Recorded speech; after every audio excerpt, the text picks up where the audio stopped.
What's up guys, it's Austin. Today I'm going to be talking about two of the most haunted places in my city. One of them I've been to, another one I've been to but not inside. So this first one I'm going to talk about is the Galt Museum. Now this place used to be a hospital back in the day, and there was this patient that was in there. He was getting a surgery done, I'm pretty sure, like an appendectomy or whatever it's called. I'm not really too sure what exactly it was. He was on the gurney and they were rolling his gurney onto the elevator. He was halfway onto the elevator and the elevator ended up malfunctioning and the doors ended up closing and ended up crushing him, and he fell down from the elevator shaft to the bottom floor. With that impact, he didn't die right then and there. They said he was still walking around, shuffling around the basement when they got to him. Later that night, he did die from injuries. In that place, they have heard shuffling footsteps, shadow figures going down the hallway, blue lights floating down the hallway. I've actually heard this one creepy story, actually two. I'm not sure if this was still when it was a hospital. This woman went into the elevator. The ghost's name is George Bailey of the Galt Museum.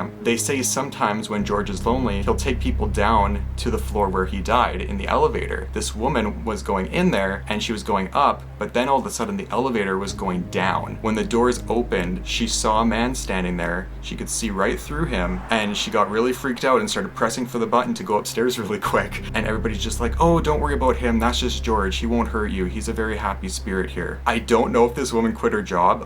I probably would have. As much as I want to see a ghost, I don't think I'd want to see one at my job, even though that would be kind of cool. And also back when it was a hospital, there was a children's ward up all the way upstairs. People have said that when they close up the building at night and everyone's leaving, people will drive away from the building or be walking away from the building, and it will report two kids, a boy and a girl, just a little bit under the age of 10, waving out the window at them as they're leaving the building. I have actually had an experience at the museum in the basement itself. I've done a story time on this, but I can talk about it again. Just to give a short little summary, basically me and my friend went for a ghost tour. I wanted him to see what the ghost tour was like. I'm just like, it's really cool. Do you want to go? And he said yes. The lady said to meet us there at 5 after hours, which was really creepy. She takes us down to the basement, and immediately I feel like something is off as we go through these doors. Now past these doors is near where George died. We did not know that. We thought he died somewhere else in the basement. She's like, oh yeah, the bathroom is right there. That is where the old elevator used to be, and that's where he died. And we're just like, whoa. And she said lights will turn on and off in that room, and people will hear footsteps around there and voices.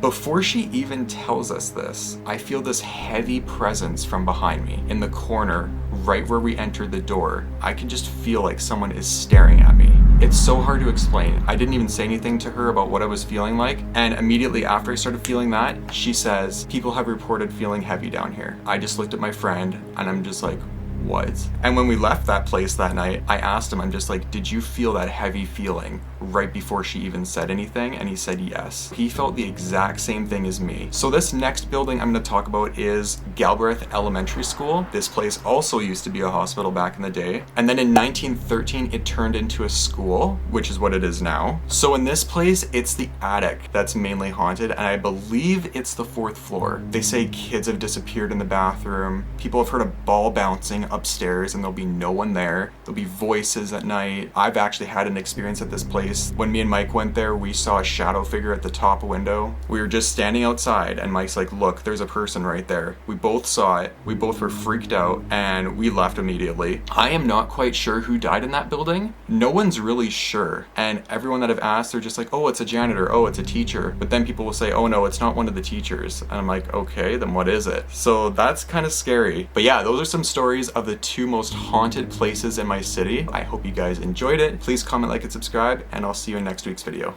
Peace.